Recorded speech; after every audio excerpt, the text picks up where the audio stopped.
ఈరోజు ఈ బడ్జెట్లో చేసిన కేటాయింపులు మనందరం కూడా మనస్ఫూర్తిగా అభినందించాలి.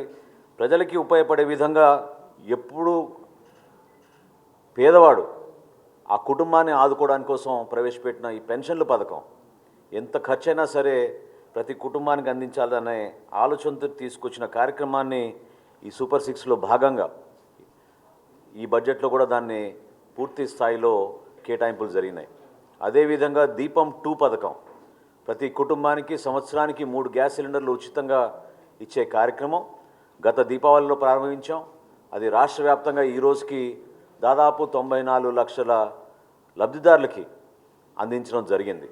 రాబోయే సంవత్సరంలో బడ్జెట్లో 2600 కోట్ల రూపాయలు దానికోసం కేటాయించడం అనేది మనస్ఫూర్తిగా మేము ఆర్థిక మంత్రి గారిని ప్రభుత్వాన్ని ఈ రోజున బడ్జెట్లో పెట్టినందుకు మనస్ఫూర్తిగా వాళ్ళని అభినందిస్తున్నాం. అదేవిధంగా అన్నదాత సుఖీభవ అనే పథకానికి రైతు సోదరులందరూ కూడా ఉపశమనం కలిగే విధంగా కష్టకాలంలో ప్రభుత్వం నుంచి కేంద్ర ప్రభుత్వం నుంచి వచ్చే 6,000 రూపాయలు అది 10,000 రూపాయలకు పెంచుతామని ప్రతిపాదించారు వాళ్ళు. అయినా కానీ గతంలో ఇచ్చిన హామీ మేరకు సూపర్ సిక్స్లో మేము ఎలక్షన్ ముందు ఇచ్చిన హామీ మేరకు ఆ 20,000 రూపాయలు మన రైతు సోదరులందరూ కూడా అందించడానికి ఈ రోజున బడ్జెట్లో కేటాయించడం. అన్నింటికన్నా ముఖ్యం, గతంలో గౌరవ ముఖ్యమంత్రి గారు దీనికి హామీ ఇచ్చారు, అనేక సందర్భాల్లో మాట్లాడారు. కానీ ఈరోజు బడ్జెట్లో తల్లికి వందనం కార్యక్రమం అనేది ఎట్టి పరిస్థితుల్లో కూడా మే మాసంలో ప్రతి కుటుంబానికి చదువుకునే బిడ్డకి 15,000 రూపాయల చొప్పున రాష్ట్ర వ్యాప్తంగా ఒక అద్భుతమైన కార్యక్రమం తీసుకెళ్ళే విధంగా ఈరోజు 9,407 కోట్ల రూపాయలు కేటాయించడం అనేది నిజంగా మనందరం కూడా ఎంతో హర్షం వ్యక్తపరచాల్సిన సందర్భం ఉంది. మన ఉప ముఖ్యమంత్రి గారు ఆయన ఆధ్వర్యంలో పంచాయతీరాజ్ శాఖలో గతంలో జరిగిన అవకతవకలు, వాళ్ళకి పరిపాలన చేతగాక ఏ విధంగా రాష్ట్రానికి నష్టం జరిగిందో ఈ సందర్భంగా ఈరోజు బడ్జెట్ సమావేశాల్లో కూడా ప్రసంగంలో చాలా స్పష్టంగా ప్రజలందరికీ తెలిసే విధంగా అర్థమైంది. దాదాపు ఈ రోజున 18,000 కోట్ల రూపాయలు పంచాయతీరాజ్ శాఖ కేటాయించినందుకు గౌరవ ఆర్థిక శాఖ మంత్రి గారికి ప్రత్యేకంగా ధన్యవాదాలు.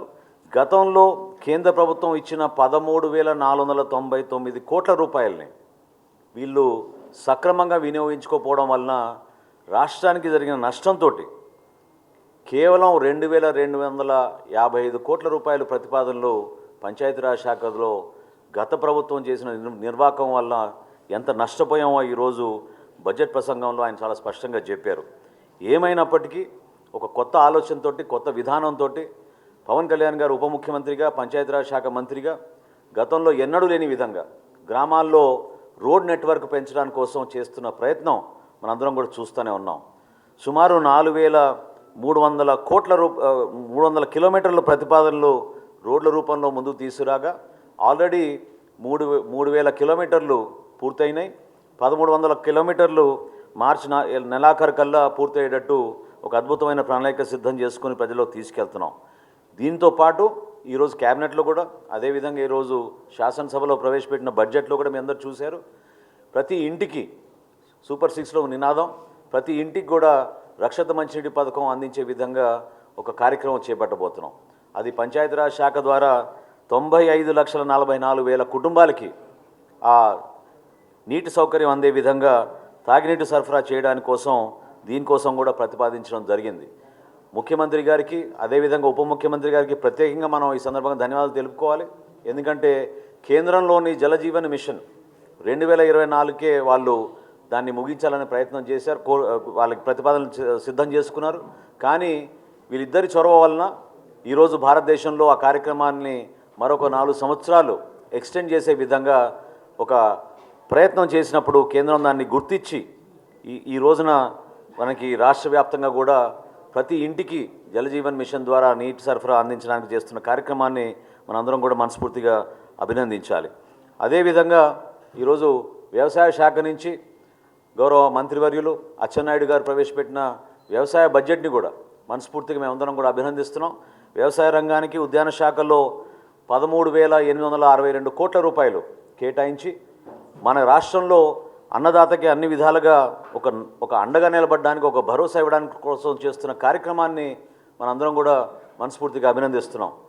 పౌర సరఫరాల శాఖ నుంచి ఈ సంవత్సరం ధాన్యం కొనుగోలు విషయంలో గతంలో ఎప్పుడు లేని విధంగా 33 లక్షల మెట్రిక్ టన్నుల ధాన్యం ఈ ఖరీఫ్ మాసంలో సేకరించాం.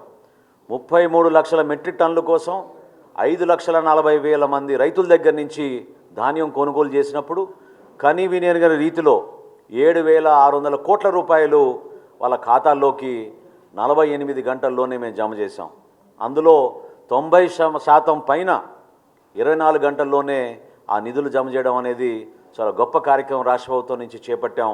దాన్ని ప్రత్యేకంగా ఈరోజు తన బడ్జెట్ ప్రసంగంలో మంత్రి గారు కూడా దాన్ని ప్రస్తావించారు. క్షేత్రస్థాయిలో రైతులందరూ కూడా ఒక నమ్మకంతో రైతులు పడిన కష్టాల్ని గుర్తించి ఈ ప్రభుత్వం ఈ బడ్జెట్లో కేటాయింపులు చాలా అద్భుతంగా చేసింది.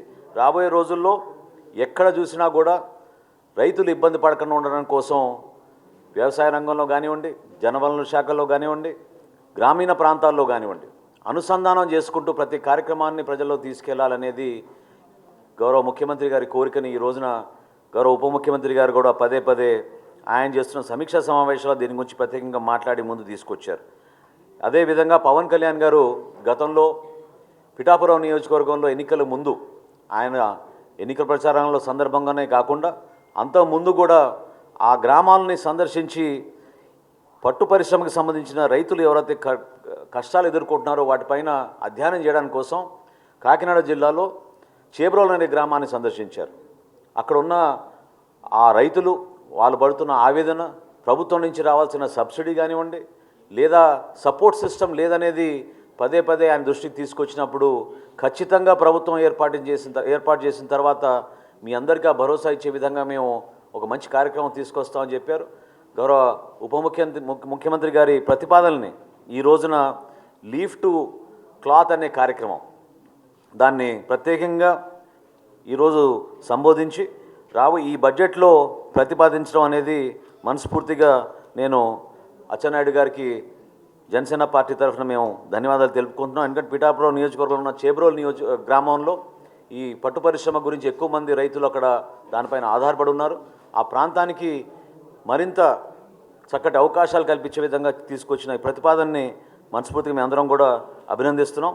అదేవిధంగా ఆక్వా రైతుల గురించి గతంలో అనేక సందర్భాల్లో ఆ ప్రాంతాల్లో పర్యటించినప్పుడు ఆక్వా రైతులు పడుతున్న కష్టాల గురించి గత ప్రభుత్వం వైసీపీ హయాంలో ఆక్వా రంగాన్ని ఏ విధంగా దెబ్బకొట్టిందో అక్కడ ఉన్న రైతులందరికీ బాగా తెలుసు. వీళ్ళు ఒక మాఫియాలాగా ఏర్పడి ఆ ప్రాంతంలో కష్టపడి సాగు చేసుకుంటున్న ఈ రైతులకి, ఈ ఆక్వా రంగంలో ఉన్న రైతులందరికీ కూడా అనేక సందర్భాల్లో వాళ్ళు ఇబ్బంది పడిన సందర్భంలో ₹3.85 వాళ్ళు యూనిట్ విద్యుత్ ఛార్జ్ పెంచారు.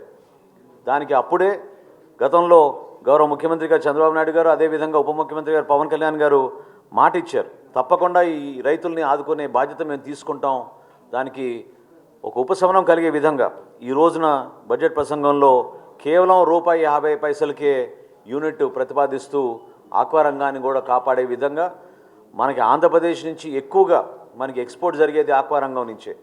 ఆ రంగాన్ని మరొకసారి కుదేలు కాకుండా భద్రపరిచే విధంగా వాళ్ళకి ఆ గౌరవం నింపే విధంగా తీసుకున్న చర్యలందరినీ కూడా మేము మనస్ఫూర్తిగా సమర్థిస్తున్నాం.